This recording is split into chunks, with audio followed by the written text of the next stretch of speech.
We were just talking about banking wins. One team that has not banked many wins so far is New England Patriots. They are at home this weekend as 7-point underdogs against the Houston Texans. I'm taking the Patriots and the points here.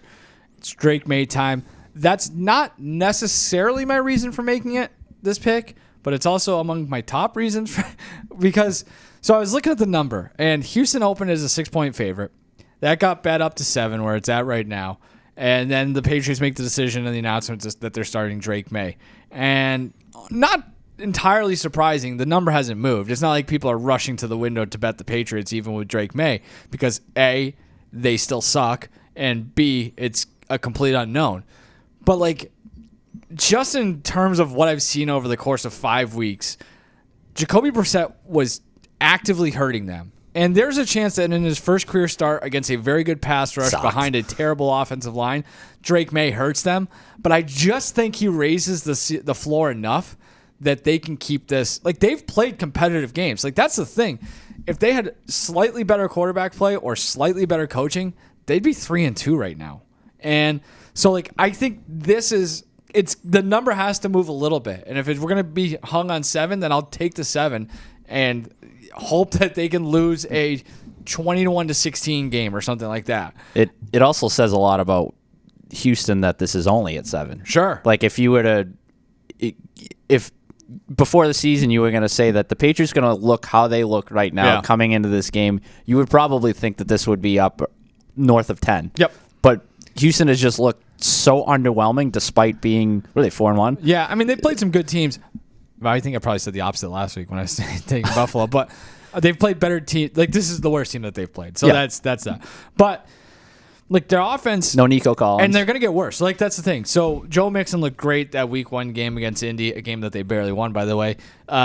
They've been not nearly as good offensively. Since then, they've actually had negative expected points as an offense in 3 of the 4 games since week 1. They have a -5 turnover ratio or differential over the last 3 full games without Mixon.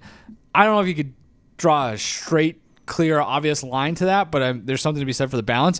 The bigger issue, as you mentioned, the Nico Collins injury. Per Pro Football Network, Stroud has a 133 passer rating, is completing 77.5% of his passes to Nico Collins, who's getting 28% of the target share. So you're taking out a third of that offense. You're already down. You're down your two best weapons. The Patriots defense has not been good compared to what we thought that they could be, but they've been okay, and now you're facing an offense that's severely hampered by those injuries. You said they keep playing close games. I think this is a potential trap spot for them too. Big emotional win against a potential playoff opponent last week. Next week they go to Green Bay, so it's the first of 2 road games in a row. This is like, if you look at their schedule, they have a stretch coming up where they play a lot of good teams. You look at their thing at the start of the year, it's like that's the one game where it's like they could overlook them. So there's just a lot of stuff going against Houston there. So I think this is maybe a chance to grin and bear it and take the Patriots for reasons beyond just the Drake Maye of it all. I will say, and I guess I technically disagree with our colleagues on Foxborough Rush or Boston Center Chat. It's hard to keep them straight with George and Travis, how much they're doing. They're all over the place. I saw a headline splashed out there that they think it's going to be on the screen too. Absolutely, I know, absolute disaster for Drake Maye. And I think over the long period of time here, like, I don't think this is going to go well for them. I don't have a whole lot of hope that the Patriots are going to be a much better team over the next 11, 12 games with Drake Maye as their quarterback. I think they've completely fumbled the bag on this, though, too. I do agree with the fact that this feels like a panic move more than anything else. And like, I think for 1 week they can at least exceed expectations, but like, this could not have been the plan. And that's what's so, confusing to me, is like, it just kind of felt like they're like, oh, geez, everything's going really poorly. We got to make a change here. Which is not what you should do when you're bringing along a young quarterback. You would think you would have a little conviction coming into the season, like, this is how we're going to do it. Regardless of how this goes, this is the plan. And the fact that they're deviating from that, it kind of just speaks to what the Gerard Mayo tenure has been to this point. I think they're feeling which is just wishy-washy, back and forth, talking out of both sides of his mouth about basically everything. Yeah. Like, I don't know what the sense of direction or vision or any of that is organizationally, but him in particular, and it's just like, who's making the call? It's a small thing. Like, he can't even get right in press conferences, like timelines for when he told people certain things. It's bad. I get that. Like, these guys don't sleep, but like other people handle it, so it's just a sign that you're still getting acclimated to it, or you're just not ready for it, one or the other. And so, like, I think this says more about the entire operation than it does Sunday at 1 o'clock at Gillette Stadium. In knowing that those are the optics surrounding this operation right now, and like, whoa, we're really coming off is not buttoned up. The fact that this news came out via them leaking it to Schefter and Rappaport, I think like we're like basically at the same time reported it. Like, I don't know if you want to like if you button things up, maybe just announce it like at the beginning of the week or whatever. But I don't like the way it was handled. Like I just feel like if you're gonna make the move, it's like come out and say with your chest sort of deal. Yeah.